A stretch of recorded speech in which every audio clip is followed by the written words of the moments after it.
अधश्चोर्णं प्रस्तुशास्त्रस्य शाखा पुनः प्रवृद्धाविषयप्रवालः अधश्च मूलानि अनुसन्धतानि कर्मानुबन्धीनि मनुष्यलोके. The branches of this tree extend downward and upward, nourished by the three modes of material nature. The twigs are the objects of the senses. This tree also has roots going down, and these are bound to the fruitive actions of the human society.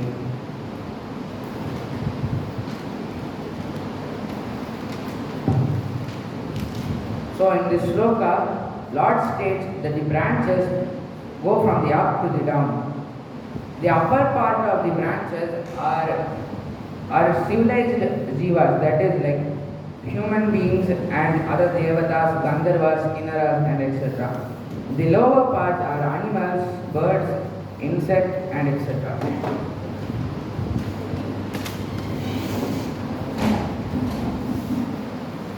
The nourishment of the tree, it is like the water of the tree are the three modes of material nature, namely the sattva guna, rajoguna and tamoguna.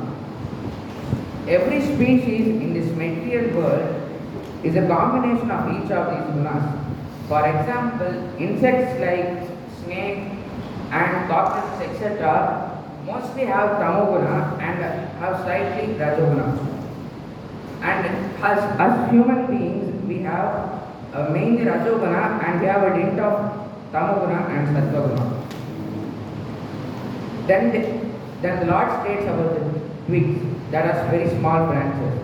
These twigs are the sense objects, namely they are the eyes, nose, ear, mouth, tongue and skin.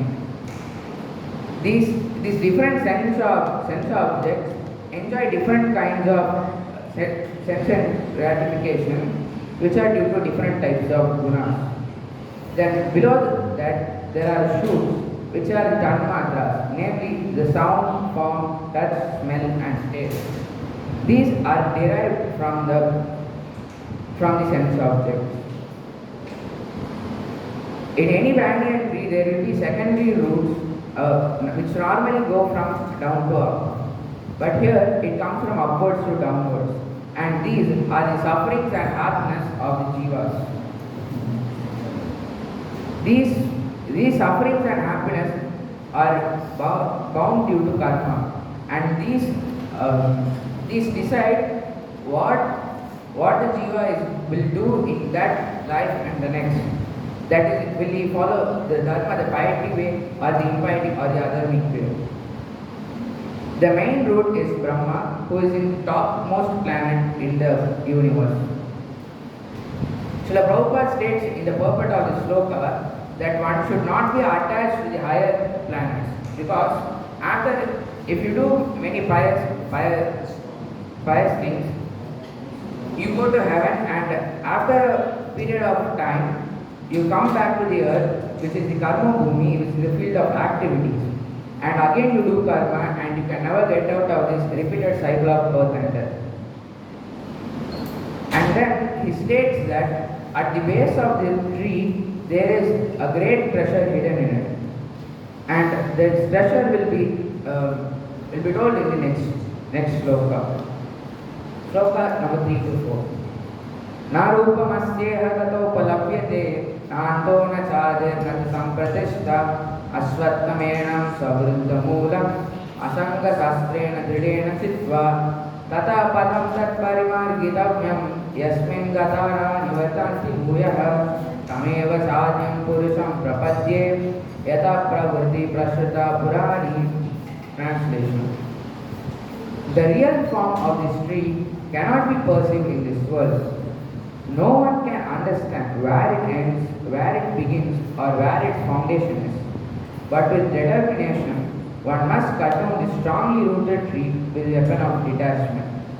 Thereafter, one must seek that place from which, having gone, one never returns, and that surrender to the Supreme Personality of Godhead, from whom everything began and from whom everything has extended since time immemorial.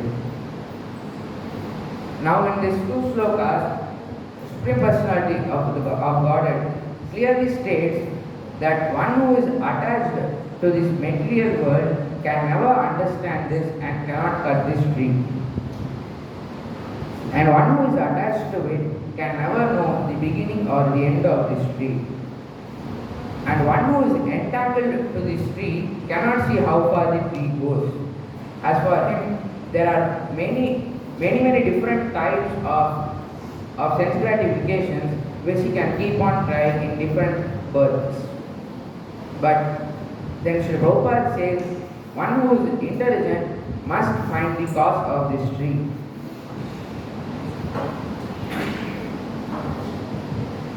He says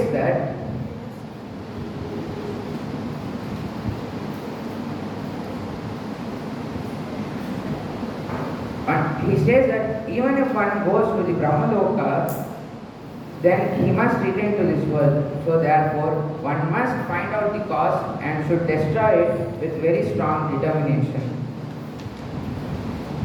And about the searching of the cause, one who does not know the tree, that is one who is entangled in this material world, can never know how to find it. Therefore, it is stated that one must take the association of pure devotees who are like guides who can transcend this material world and also help us transcend this material world by showing us and guiding us to the right path. When one, in this way, when one gets knowledge through the association of pure devotees, he gradually becomes detached from this material world, as he understands that it is just repeated birth and death, and it is all the sufferings and dualities here.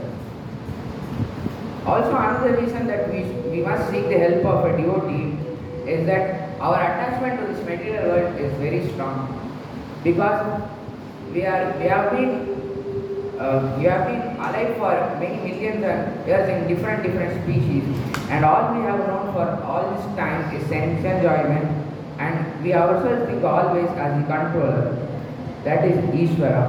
But one who has learned the scriptures knows that we are not the Ishvara, and there is only one Ishvara in this entire manifestation, and it is the Supreme Lord.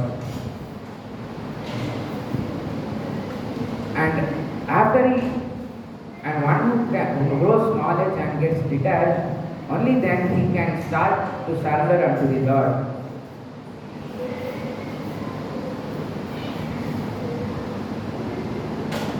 Then when he starts to surrender unto the Lord, he begins to cut down the tree and finds the treasure beneath the tree. That is going back home, back to God and Goloka Vrindavana. It is a place where you can go but can never come back. And if you do so, you can automatically escape this repeated suffering and miseries and dualities of repeated birth and death. And in the next sloka, this process is detailedly explained by the Lord himself. Sloka 5. Nirmana moha jita sangha dosha adhyatma nitya vinivritta kamaha vanver vimukta sukha dukkha samnya gacchantya muda padamavayam tat. Translation. Those who are free from false prestige, illusion and false association, who understand the eternal, who are done with material lust, who are free from the dualities of happiness and distress, and who unbewildered know how to surrender unto the Supreme Lord, Supreme Person, attain to that eternal kingdom. In this sloka, it is clearly explained that by doing devotional service and bhakti yoga, what does one get and where does he go? For this, the Lord says that the first qualification to surrender unto the Lord is that there must be no pride. And the reason is, as stated by Srila Prabhupada, is when a conditioned soul thinks that everything in this material world is mine, this is mine, and he thinks that he is the Ishvara, it makes him very difficult to surrender unto the Lord. When you gradually study under the guidance of pure devotees and a spiritual master, you get real knowledge. and you get to know who actually Ishvara is. And when one gets no pride, he starts to surrender. And Srila Prabhupada says that if a person continues to do actions expecting some honor in this material world, it is impossible for him to surrender to the world. Because if you are expecting something and doing the actions or devotional service, it does not become sukriti, it does become pious activities which further bond you in this material world. Then Srila Prabhupada states, what is the reason of this pride? This pride is due to the illusion that he thinks that one thinks that everything is his own, and he tells that it all gets complicated and one cannot get out of this material in such a way. For this, Srila Prabhupada gives an example. In this world, in this earth, this land is owned by the Supreme Lord.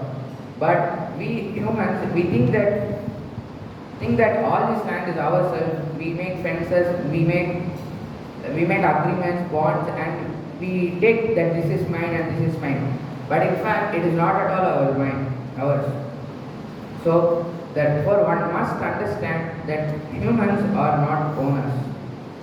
Otherwise, this will bind to the material world.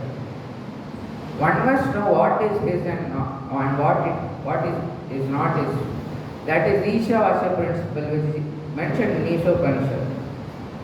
There it is clearly mentioned that one must accept what it is his quota, and therefore one must not accept what he does not own.